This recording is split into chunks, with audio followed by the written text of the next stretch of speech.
የተወደዳችሁና የተከበራችሁ የኢትዮኒውስ ቤተሰቦች እንደምናላችሁ ሰላምታችን በያላችሁበት ይድረስ። እነሆ አዳዲስና ወቅታዊ መረጃዎችን አዘጋጅተን ወደ እናንተ ማድረስ ጀምረናል። ከኢትዮኒውስ መረጃዎች ጋር አብራችሁ እንድትቆዩ ግብዣችን ነው። በቅድሚያም አርዕስተ ዜናዎችን አስቀድማለሁ።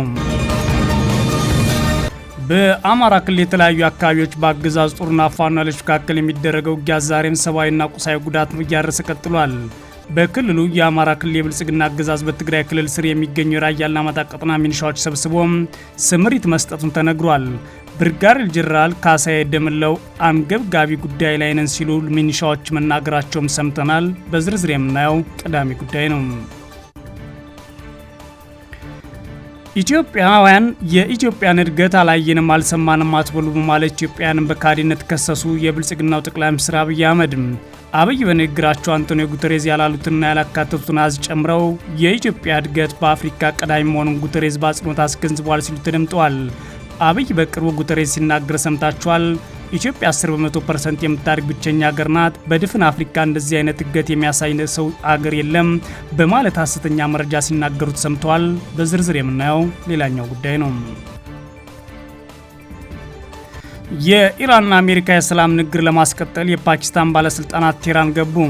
በሌላ በኩል የኢራንና የአሜሪካ ድርድር ለማስቀጠል እንደዚህ አይነት እንቅስቃሴዎች ቢኖሩም በአሜሪካ በኩል ደግሞ የድርድሩን መረጃ ልውውጥ እንደደረሰ ተሰምቷል።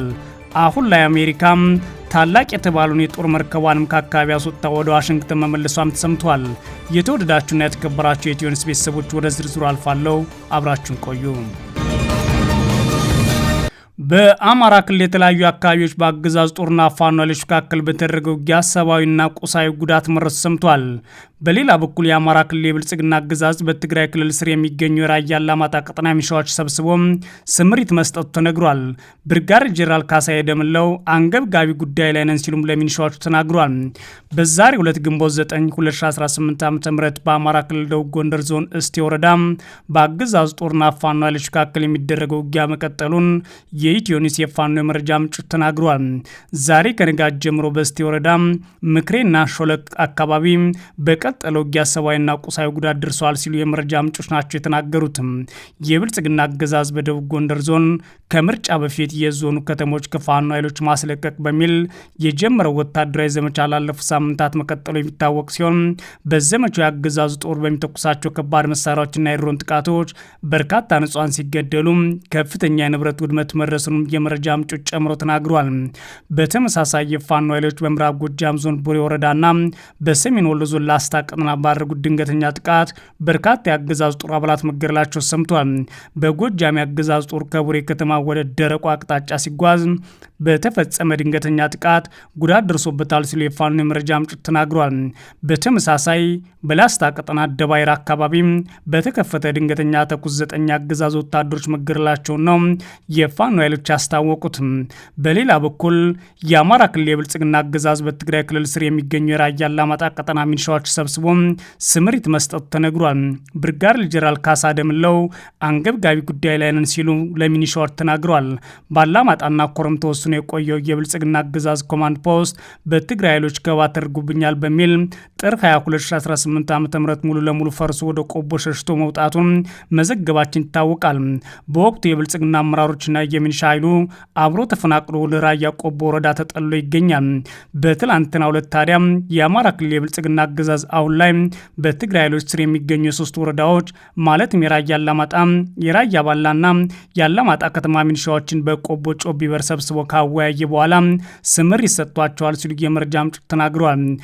የሚኒሻ ኃይሉን ሰብስበው ያነጋገሩት የክልሉና የሰሜን ወሎ ዞን ከፍተኛ አመራሮች መሆናቸውን የተሰማው በዚሁ የአማራ ክልል የሚኒሻ የምልመላ ስልጠና መምሪያ ኃላፊ ሻምበል መላኩ ቢሻው፣ የክልሉ ፖሊስ ኮሚሽን ተወካይ ኮማንደር መኮንን እንዲሁም የሰሜን ወሎ ዞን የሰላምና ጸጥታ ኃላፊ ብርጋዴር ጄኔራል ካሳ ደምለውና ሌሎች ናቸው ሲሉ የመረጃ ምንጮች በዝርዝር ተናግረዋል። የአገዛዙ አመራር ብርጋዴር ጄኔራል ካሳ ደምለው አንገብጋቢ ሁኔታ ውስጥ ስላለን ተራጅታችሁ ግዴታችሁን ለመወጣት ተዘጋጁ ሲሉ ለሚኒሻ አባላቱ መመሪያ አስተላልፈዋል ተብሏል። ከራያ አላማጣ ቀጠና ሸሽተው በራያ ቆቦ ወረዳ የሚገኙ የሚኒሻ አባላትን በተመለከተ ከዚህ ቀደም የአማራ ፋኖ ብሔራዊ ንቅናቄ ጥሪ አቅርቦላቸው እንደነበር የሚታወስ ነው። አፋብን በወቅቱ የሚኒሻ አባላቱን የብልጽግና አገዛዝ ከትግራይ ኃይሎች ጋር ሊያደርገው ላቀደው ጦርነት መጠቀሚያ እንዳይሆኑ በማሳሰብ ከፋኖ ኃይሎች ጎን እንዲሰለፉ ጥሪ ማድረጉ መዘገባችን ይታወሳል። ሆኖም የሚኒሻ አባላቱ በራያ ቆቦ ወረዳ በአገዛዝ ጦርና ፋኖ ኃይሎች መካከል በቀጠለው ውጊያ አገዛዙ አሰልፏቸዋል ሲሉ የአካባቢ ዩኒስ የመረጃ ምንጮች ይናገራሉ። የብልጽግና አገዛዝ በፕሪቶሪያ ስምምነት ላይ ራያን ጨምሮ አከራካሪ አካባቢዎች በሚል በሚታወቁት የምርጫ ክልሎች ምርጫ ይደረጋል በሚል ይፋ ካደረገ በኋላ ምክንያቱ ሳይገለጽ በእነዚህ አካባቢዎች የሚደረግ የምርጫ ሂደት እንዲቋረጥ አድርጎም ይገኛል ተብሏል።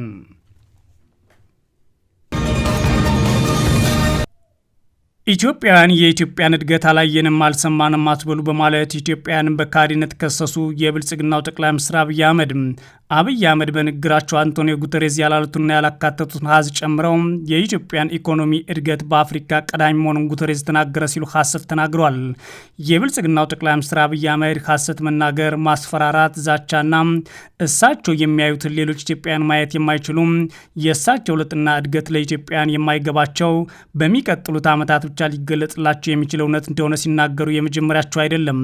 ታዲያ አሁንም በተለያዩ ጊዜያት የሚያደርጓቸው ንግግሮች ዓለም በኢትዮጵያ እድገትና ለውጥ ቢደመምም በርካታ ኢትዮጵያውያን ግን የተሰራውን ስራ በቅጡ ለመገንዘብና ለማድነቅ እንደሚያዳግታቸውና አእምሯቸውም ለዛ ብቁ እንዳልሆነ ሲናገሩ ተደምጠዋል። አብይ አህመድ በትላንትናው ዕለት ቅዳሜ ግንቦት 8 2018 ዓ.ም በተካሄደ አንድ ሁነን ላይ ባደረጉት ንግግር ይህንኑ አቋማቸውን ሲደግሙ ተሰምተዋል። አብይ ንግግሩን ያደረጉት በአዲስ አበባ ከተማ የተገነባውን የገላን ጉራ ኢንዱስትሪ ፓርክ ምረቃ መርሃ ግብር ላይ ሲሆን ጠቅላይ ሚኒስትሩ 14 ደቂቃ በወሰደው ንግግራቸው በርካታ ውሸቶችና ኢትዮጵያውያንን የሚዘልፉ ንግግሮችን አሰምተዋል። ከውጭ ሀገራት የሚመጡ ሰዎችን ያስደሰተ ያሉትን የኢትዮጵያ ኢኮኖሚ እድገት ኢትዮጵያን ሊመለከቱት አልቻሉም ብለዋል። ለዚህ የእርሳቸው ገለጻ በማጣቀሻነት የቀረበው ባለፈው ሐሙስ በአዲስ አበባ ቆይታ አድርገው የነበሩት የተባበሩት መንግስታት ድርጅት ዋና ጸሐፊ አንቶኒዮ ጉተሬዝም ጭምር ናቸው። ጉተሬዝ የመንግስታቱ ድርጅት የተመሰረተበት 80ኛ ዓመት የመታሰቢያ ክብረ በዓል ላይ ባደረጉት ንግግር የኢትዮጵያ ኢኮኖሚ በዓለም ላይ በፍጥነት እያደጉ ካሉት መካከል የሚመደብ መሆኑን ጠቅሰው ነበር።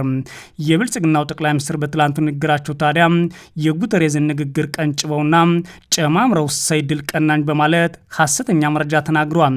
ጉተሬዝ በንግግራቸው ያላተካተቱትን አሃዝ ጨምረው የኢትዮጵያ ኢኮኖሚ እድገት በአፍሪካ ቀዳሚ መሆኑን በአጽንኦት አስገንዝበዋል። በቅርቡ ጉተሬዝ ሲናገር ሰምታችኋል። ኢትዮጵያ 10.2% የምታድግ ብቸኛ ሀገር ናት።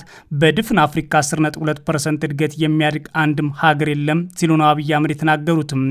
ይህ የኢኮኖሚ እድገት ትንበያ አሃዝ የፌዴራል መንግስት ባለፈው ጥር ወር ባደረገው ክለሳ ላይ ይፋ ያደረገው ነው ተብሏል።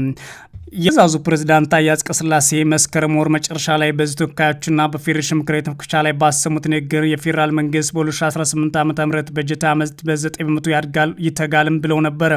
ከእርሳቸው ንግግር 4 ወራት በኋላ ፓርላማ ፊት የቀረቡት የብልጽግናው ጠቅላይ ሚኒስትር የኢትዮጵያ ኢኮኖሚ በዘንድሮው በጀት ዓመት ያስመዘግባል ተብሎ የሚጠበቀው እድገት 10.2 በመቶ ከፍ እንዲል ተደርጓል ሲሉም አስታውቀው ነበር። እንዲህ እድገቱን እንደ መግለጫ የሚናገሩት አብይ አህመድ መስፈርቶቻቸውን ግን በግልጽ አያስቀምጡም። እርሳቸው ይህን ይበሉ እንጂ ዓለም አቀፍ የገንዘብ ድርጅት IMF ባለፈው ወር መጨረሻ ባወጣው ትንበያ የኢትዮጵያ ኢኮኖሚ እድገት በተያዘው የፈረንጆቹ ዓመት 9.2 በመቶ ነው የሚያድገው ብሏል። ተቋሙ ሀገሪቱ በሚቀጥለው ዓመት የምታስመዘግበው የኢኮኖሚ እድገት 7.9 በመቶ እንደሚሆንም ተንብዮአል። IMF እና የብልጽግናው መንግስት በሚያወጧቸው ትንበያዎች መካከል ያለው ልዩነት እየጠበበ መምጣቱን ጠቅላይ ሚኒስትር አብይ ከዚህ በፊት በደስታ የሚቀበለው ነው፣ ይህም በእኛ ዘመን የሆነ ነው ብለው ነበር። አብይ ታዲያ በትላንቱ ንግግራቸው ላይ ከተለያዩ ሀገራት የሚመጡ ጎብኚዎች በኢትዮጵያ የሚታየው እድገትና ለውጥ ከውጭ ሀገራት የሚመጡ ዜጎች የሚያስደምም እንደሆነ ገልጸዋል። ይህንንም የሚሉት ከውጭ የሚመጡት ለጉብኝት ሳይሆን እሳቸውና መንግስታቸው በአዳነች አቤቤና በሌሎች አስተባባሪነት የሚያመጣቸው እግር ኳስ ተጫዋቾች፣ ጡረታ ያወጡ ቦክሰኞች፣ አልፎም ደግሞ በሀገራቸው ጭምር ተቀባይነት የሌላቸው አንዳንድ ቲክቶከሮችን ጨምሮ ነው። ሰዎች ከአውሮፓ እየመጡ ከአሜሪካ እየመጡ በእናንተ ሀገር እድገት እየተደነቁ እየተደመሙ እናንተ አላየንም አልሰማንም አትበሉ በማለት ኢትዮጵያን በካዲነት ከሰዋል አብይ አህመድ። አብይ በትላንቱ ንግግራቸው ላይ ከተለያዩ ሀገራት የሚመጡ ጎብኚዎች በኢትዮጵያ የሚታየው እድገትና ለውጥ ከውጭ ሀገራት የሚመጡ ዜጎችን የሚያስደምም ነው ብለውታል።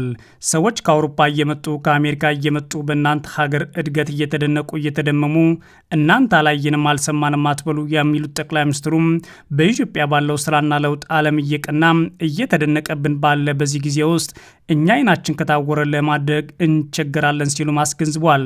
ለማደግ እንቸገራለን የሚሉት ህዝቡ አይኑ ስለታወረ እንጂ የእሳቸውን ፖሊሲ ስለሆነ አይደለም። አብይ ጨምሮም ባለፈው ሚያዝያ ወር ከብሔራዊ የቴሌቪዥን ጣቢያ ጋር ባደረጉት ንግግር ምልልሳቸው ላይ ተመሳሳይ ይዘት ያለው መልእክት አስተላልፎ እንደነበረ ዘገባው አስታውሷል።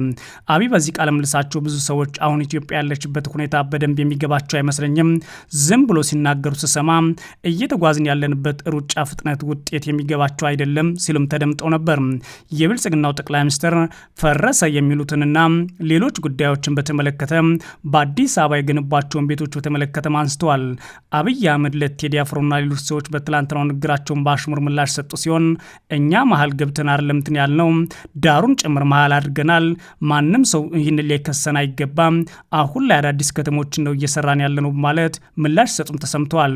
የብልጽግናው ጠቅላይ ሚኒስትር በቀጥታ ከገለልተኛ ጋዜጠኞቹ የሚዲያዎች ጋር ቃለመጠይቅ ባያደርጉም በየመድረኩ ግን በየዕለቱ የሚያደርጓቸው ንግግሮች ህዝቡን ጨምሮ ሌሎች ተፎካካሪዎችና ፖለቲካ ትችት ያቀረቡባቸው ሰዎችን ማስፈራራት፣ በእነሱም ላይ መዛትና እነሱንም ማጣጣል አልፎም ደግሞ መወንጀላቸውን አሁንም ቀጥለዋል። የኢራንና አሜሪካ የሰላም ንግግር ለማስቀጠል የፓኪስታን ባለስልጣን ቴህራን መግባታቸው ተሰማ። የኢራንና የአሜሪካ ድርድር እንዲቀጥል የቅድመ ሁኔታ ልውውጥ መደረጉም ተሰምቷል። የፓኪስታን የሀገር ውስጥ ሚኒስትር ሞሆሲን ናቂቭ በኢራንና አሜሪካ መካከል የተቋረጠውን የሰላም ንግግር ለማስቀጠል ቴህራን መግባታቸውን የተሰማው ፓኪስታን የሰላም ንግግሩ ለማስቀጠል ዲፕሎማሲያዊ ጥረት ማድረጓን ቀጥላለች ይላል ቢቢሲ። የኢራኑ መገናኛ ብዙሃን ታስኒም እንደዘገበው የፓኪስታን የሀገር ውስጥ ሚኒስቴር ለ2 ቀናት ይፋ የስራ ጉብኝት ትላንት ቅዳሜ ቴህራን ገብተዋል። የጉዞ ዓላማ ንግግሮች እንዲካሄዱ ማመቻቸትና ቀጠናዊ ሰላም ማስፈን ነው ተብሏል። ከዚህ ቀደም የኢራን የሀገር ውስጥ ሚኒስቴር ኢንካደር ሞሚኒ ፓኪስታን ሲሄዱ ደማቅ አቀባበል እንደተደረገላቸው ኤፍቢ ዘግቦ ነበር። ባለፈው ወር የኢራንና የአሜሪካ ልዑክ ያስተናገደችው ፓኪስታን ሰላም ለማውረድ አሁንም ጥረቷ እንደቀጠለች ነው። በሁለቱ ሀገራት መካከል የተደረሰው የሰላም ስምምነት ቋፍ ላይ ነው ቢባልም ግጭቱ እንዳይባባስ አስችሏል ተብሏል። በሌላ በኩል የኢራንና አሜሪካ ድርድር እንዲቀጥል የቅድመ ሁኔታዎች ልውውጥ መደረጉ በአሜሪካ በኩል እውቅና ተሰጥቶታል። ኢራን ላቀረበችው የሰላም እቅድ አሜሪካ ባለ 5 ነጥብ ምላሽ መስጠቷን የቴህራን መገናኛ ብዙሃን ናቸው ገቡትም። ለወታደራዊና ደህንነት ተቋማት ቅርብ የሆነው ፋርስ የዜና ወኪል እንደዘገበው አሜሪካ ካስቀመጠችው ቅድመ ሁኔታ መካከል ቴህራን አንድ የኒውክሌር ተቋም ብቻ እንዲኖራት የሚጠይቀው ይገኝበታል። የኢራን ጦርነት የሚቆመው ቅድመ ሁኔታዎች ተከብረው ድርድር ሲካሄድ መሆኑን ተመላክቷል ይላል ቢቢሲ። ኢራን ለጦርነቱ ካሳ እንዲሰጣት ብትጠይቅም አሜሪካ ጥያቄውን አልተቀበለችውም ይላል። ሊባኖስን ጨምሮ በሁሉም ግንባሮች ጦርነት ማቆም የኢራን ቅድመ ሁኔታ ሆኖ ቀርቧል። በተጨማሪም ማዕቀቦች እንዲነሱ ቴህራን ያቀረበችውን ጥያቄ ዋሽንግተን አለመቀበሏን ቢቢሲ ይጠቅሳል። ኢራን በሆርሙዝ ወሽመጥ ሉዓላዊነቷ እንዲከበርም ጠይቃለች ተብሏል። በኢራንና በአሜሪካ መካከል የተቀሰቀሰው ጦርነት በዋናነት የአሜሪካ ጦር መሳሪያና ከባድ አጠቃላይ የቀጠናውን ኃይል ሙሉ ለሙሉ ትኩረት እንዲያገኝ አድርጎት ነበር። በዚህም አሜሪካ አሉ የምትላቸውን የጦር መርከቦች ጭምር አሰማርታ ነበር። አሁን ግን ግዙፉ የአሜሪካ ጦር አውሮፕላን ጫኝ መርከብ ወደ ዋሽንግተን መመለሱን ቢቢሲ ዘግቧል። በመካከለኛው ምስራቅ ለ326 ቀናት ተሰማርቶ የቆየው የአሜሪካ ግዙፍ የጦር አውሮፕላን ጫኝ መርከብ ወደ ዋሽንግተን መመለሱን የተዘገበው የኢራን ጦርነት ሳይጀምር በፊት የተሰማራው ግዙፉ መርከብ ዩኤስ ጄራልድ አር ፎርድ አሜሪካ ከቪየትናም ጦርነት በኋላ ለረጅም ጊዜ ተልዕኮ የሰጠችው የጦር መሳሪያ ነው። የአሜሪካ መከላከያ ሚኒስትር ፔት ሄግሴት የጦር መርከቡን ለመቀበል ቨርጂኒያ ገብተዋልም ተብሏል። የጦር መርከቡ በኢራን ጦርነት ከመሰማራቱ አስቀድሞ በካሪቢያን ባህር አደንዛዥ አዘዋዋሪ ጀልባዎች ላይ ጥቃት መፈጸም ከተልዕኮቹ አንዱ እንደነበረም ቢቢሲ አስታውሷል። የጦር መርከቡ በስምሪት ላይ ሳለ የልብስ ማጠቢያ ክፍል ውስጥ በተነሳ የእሳት አደጋ 2 ሰራተኞች መጎዳታቸውንም ዘገባው አስታውሷል። የተወደዳችሁና የተከበራችሁ የኢትዮ ኒውስ ቤተሰቦች መረጃዎቻችን እነዚህ ነበሩ። መልካም ጊዜ እመኛለሁ።